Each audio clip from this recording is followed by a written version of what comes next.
The Hope Chest, Chapter 7, Heading to Nashville. An alarming sight greeted Violet and Myrtle when they came down to breakfast in the morning.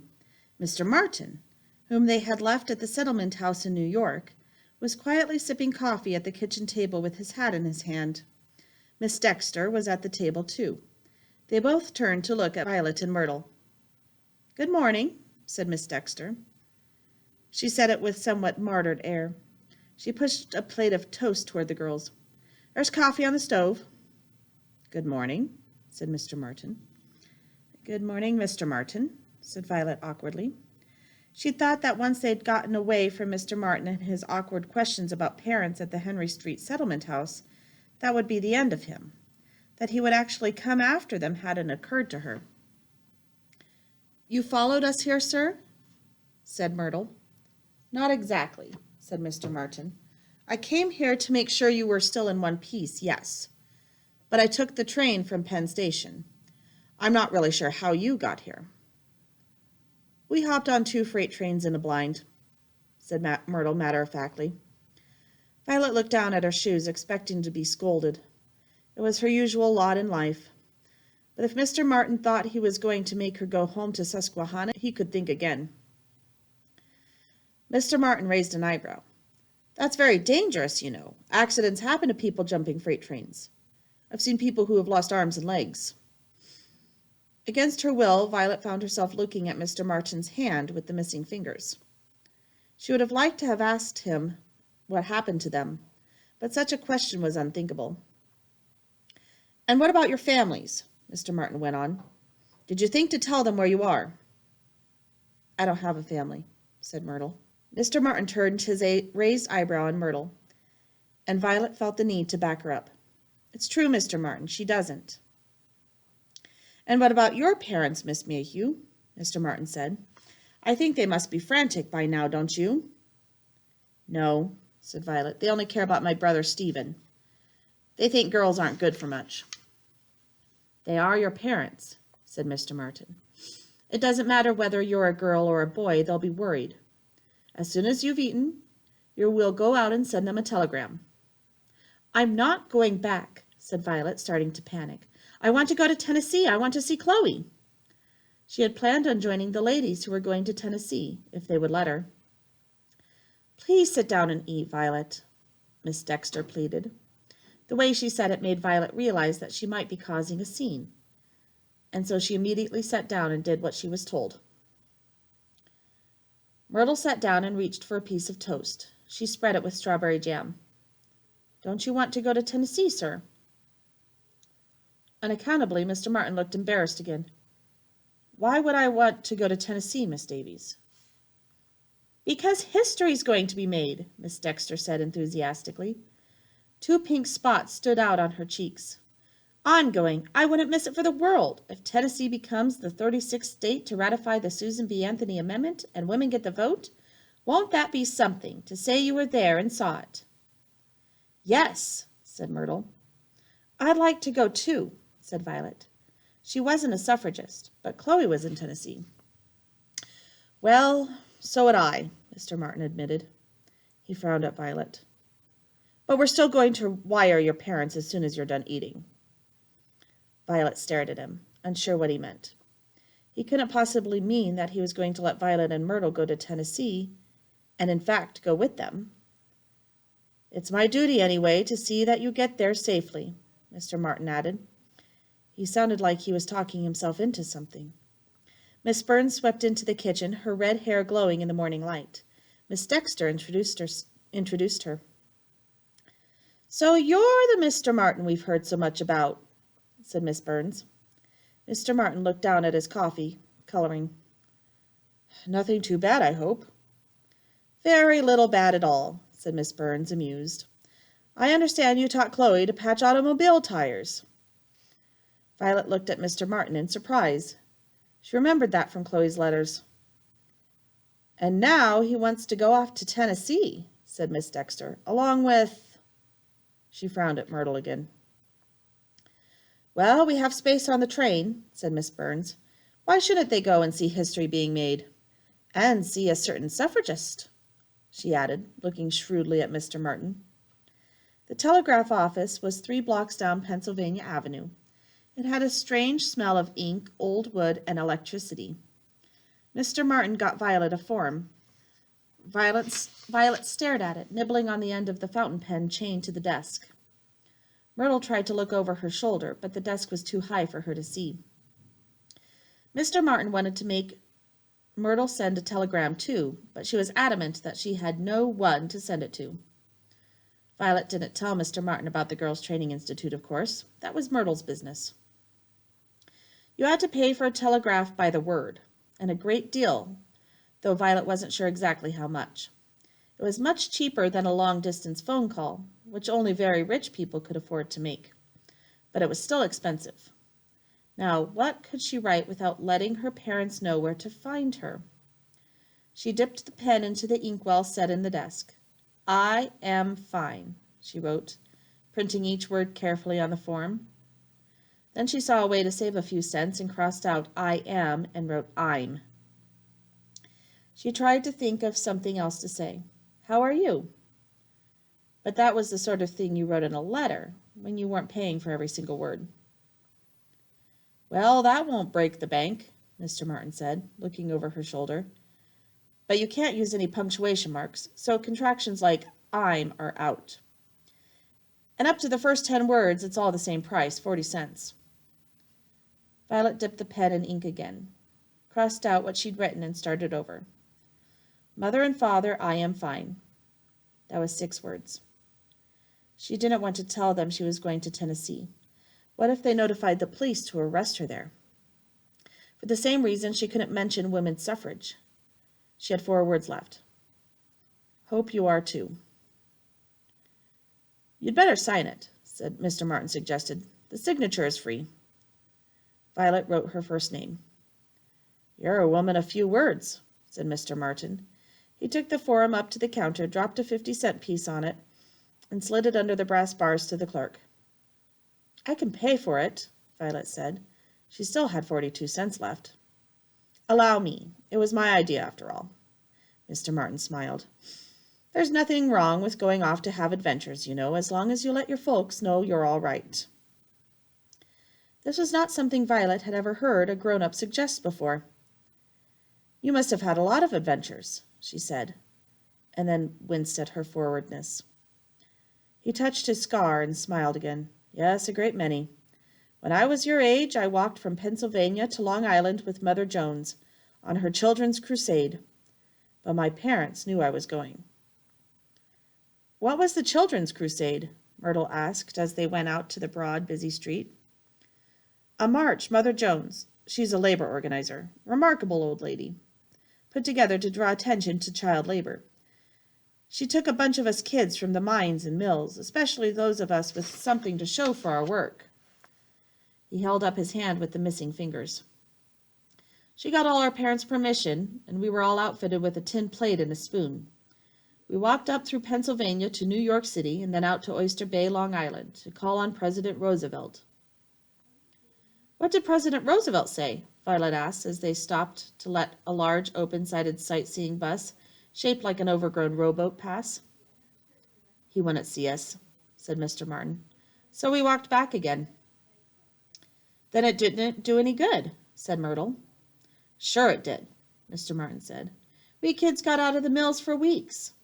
We had a lot of fun on that walk, playing and running around like other kids, sleeping in barns and eating what folks along the road gave us.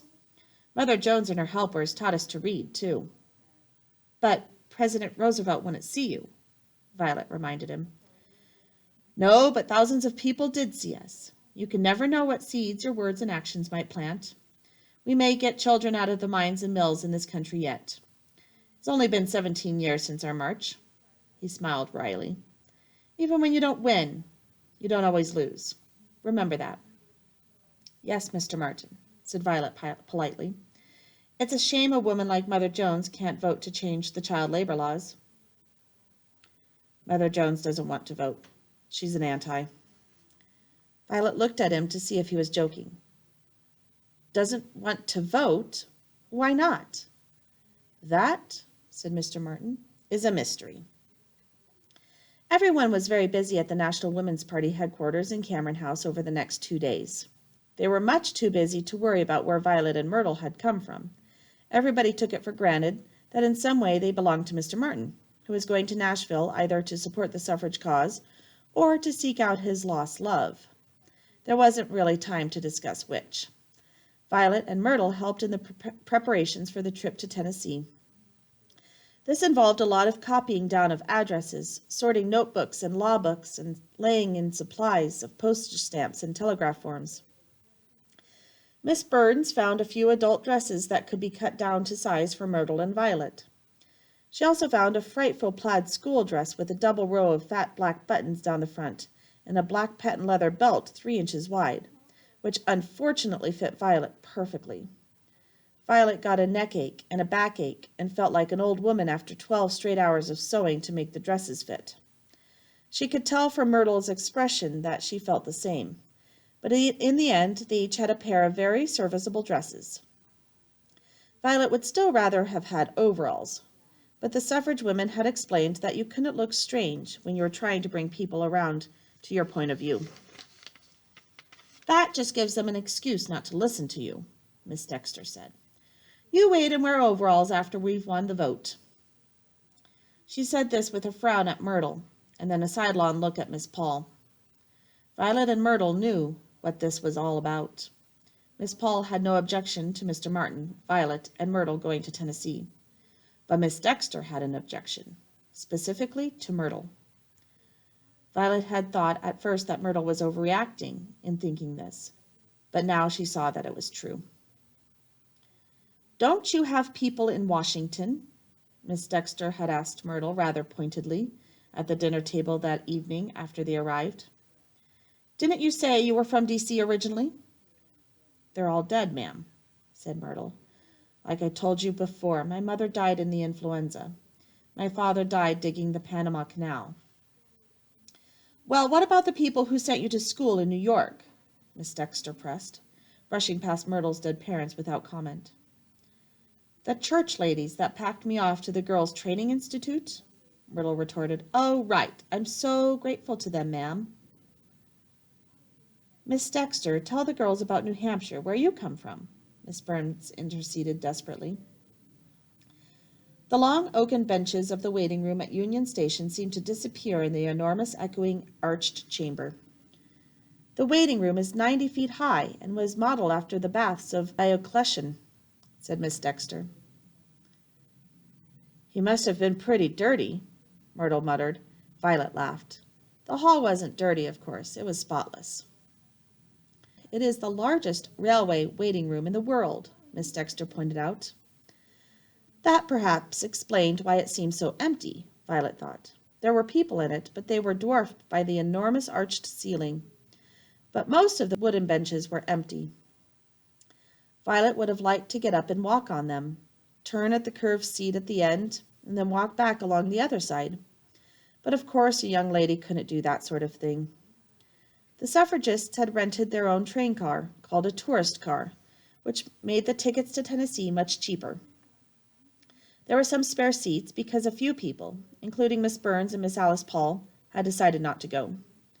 The suffragists had agreed to take Violet and Myrtle and Mr. Martin along, and Violet had the impression that Mr. Martin had given them some money.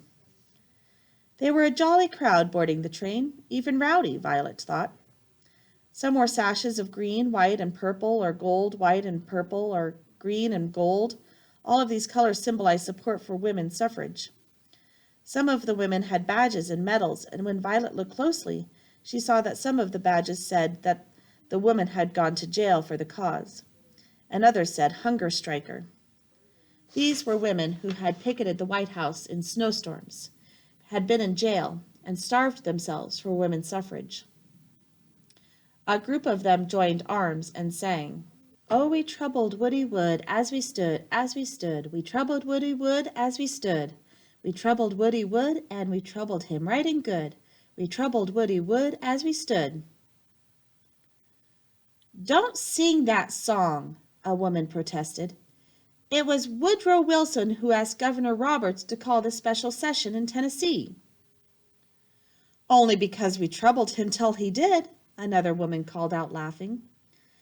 The train rumbled to a stop, and the suffragists found their car and climbed aboard. The conductor came along, checking tickets, and stopped when he got to their party. He stood over Myrtle, looking down at her disapprovingly. "This won't do," he said. Myrtle looked up at him, her face expressionless. The skirt of her blue dress was spread out on the red mohair seat, and her feet in their high-top black shoes swung a few inches above the floor. He towered over her. "What won't do?" Mr. Martin demanded sharply. He and Miss Dexter were sitting on the seat opposite Violet and Myrtle. "The colored girl. She's going to have to ride in the colored car." "That's not the law in Washington," Mr. Martin said. "Mr. Martin, please," Miss Dexter murmured. "Well, it's not," said Mr. Martin. "Maybe not, but once we get moving, we'll only be in Washington for a few minutes," said the conductor. "As soon as we cross the district border, the girl needs to go in the colored car and stay there." "But she can't ride by herself. She's just a child," Mr. Martin said. The conductor shrugged. "She'll be among her own people. I'm sure they'll look after her." Mr. Martin got to his feet, his face twisting into an ugly scowl that made his scar look more menacing. He no longer looked like polite Mr. Martin. He looked like some dangerous thug in a moving picture show. Violet felt a lurch in her stomach. She'd never seen adults fight before, and she didn't want to. Violet looked at Myrtle and then at Miss Dexter. Miss Dexter was determinedly looking out the window. Violet looked back at Myrtle, who looked away. Violet was sure there was nothing Mr. Martin, let alone Violet herself, could do. Rules were rules. But it seemed really unfair to Myrtle. She reached out and took Myrtle's hand and glared at the conductor. The conductor ignored her. "I'm sorry, sir," he said to Mr. Martin, not sounding sorry at all.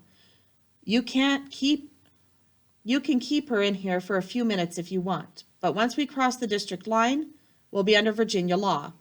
It's my responsibility to enforce the law." He smiled thinly. "And to have anyone who doesn't comply arrested." This last sentence seemed to deflate Mr. Martin, like an inner tube with a pin stuck in it. His face went from red to pink to pale, and his fists unmade themselves. The conductor pressed his advantage. "The ticket discount is only on this tourist car, sir. It'll be $2 extra for the child's ticket in the colored car. Or $1 if she's under 8. "I'm 7, said Myrtle. She held Violet's hand tightly, but still didn't look at her. Her eyes had been going from Mr. Martin to the conductor, and back to Mr. Martin like someone watching a tennis match. Mr. Martin reached into his pocket and pulled out a handful of change. He counted out 4 silver quarters. All the fight had gone out of him, Violet thought. The conductor pocketed the $1 and made out a ticket, looking victorious. He slapped the ticket down on the seat beside Myrtle. "Hurry up, girl," he said. "This train's about to start moving." Myrtle walked off down the corridor, her head held high. She did not look back. The conductor stalked close behind her. Mr. Martin hadn't sat down yet and was trying to get Miss Dexter to look at him. Miss Dexter. I'd have thought since the suffragists had taken the whole car, it would have been possible to argue that... Miss Dexter turned suddenly from the window and glared at him. "Mr. Martin, I'll thank you to refrain from making any more scenes between here and Tennessee. This may be just a tourist jaunt to you, but to us it represents the culmination of 72-year battle." Mr. Martin glowered at her. Then the train started with a lurch and threw him into her lap. "1,000 pardons, Miss Dexter," Mr. Martin apologized, getting into his own seat with difficulty.